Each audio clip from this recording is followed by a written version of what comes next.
In fairness, I have to start this story with a caveat. We'd all been drinking. Now, having said that, I am a musician that lives a musician's lifestyle. So before I decided to go sober sometime in my late 40s, I drank a lot. I used to like to describe myself as a Churchillian level functioning alcoholic. That's to say that while I had absolutely been drinking that night, knowing my tendencies and my tolerance at the time, I was also pretty far from drunk. Our friend James was a kind of Renaissance man. He studied Southern fiction and played in Zydeco and punk rock bands.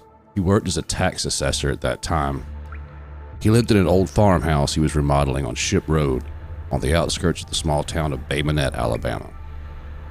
Shipp Road ran off a nearly empty section of highway that led to I-65, and the one truck stop on that exit was the sole business for miles. James was in his 30s, my friend John and I were in our 20s. We had met James at a local music store and we hit it off. He was a great cook. He would invite us out to his house where he and his wife Eileen would make the most delicious Cajun dishes. Afterwards, we would have some whiskey or beer, or both, and pull out acoustic guitars and fiddles and Cajun pushbox accordions and play music for a while. Sometimes we would just talk about music or history or literature, especially if Eileen had put their young daughter down for bed. As I recall, that was the stage we were at this night. My friend John and I were there for a visit sometime in the mid-1990s. Red Stripe beer was a thing we were into at the time, I believe, and I remember having a sixer of that with me. I remember James extolling the virtues of Isaac Singer at some point that evening and telling us about a book he had written before about the history of Zydeco music. We decided at some point to walk outside so that James and I could have a smoke. James smoked hand-rolled cigarettes, yeah, just tobacco, and I smoked Marlboro Reds. John, being smarter than both of us in this regard, simply accompanied us. I remember it was very dark around James' house at night. I seem to recall maybe one street light on his property, but he had no nearby neighbors, so there wasn't any ambient light, the kind we're used to living in neighborhoods.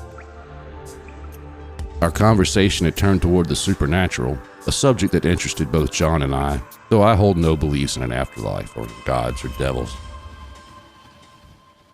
Then there was the noise. We were standing in a loose sort of circle in James' driveway, the way people do when they stand around in conversation, so you're kind of, sort of facing each other. The noise sounded like a human voice, but wrong somehow. The voice produced a tuneless sing-song, a sort of child's playground, nanny-nanny boo-boo taunt, but atonal, shrieky, disjointed. And it was right in my ear, coming from directly behind me. I could feel its breath on my neck. I turned around quickly, scared to death, to find absolutely nothing at all. Just empty darkness. I looked back to see John looking around baffled as well, James gone, back into his house.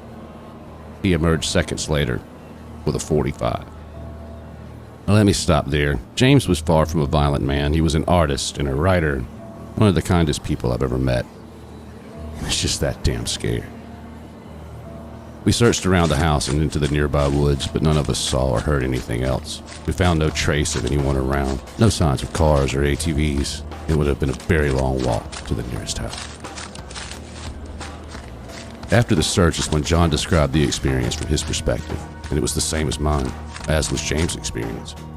We each heard the voice coming from directly behind us, kissing close, just over our shoulders. Close enough that, as we were standing facing each other, any person, or thing for that matter, would have been visible to the other two. All of us feeling as if we were personally in contact with it, and all of us feeling as if it was mocking or taunting. I don't remember much past that, just that all three of us remained shaken for the rest of the evening, and John and I left not long after.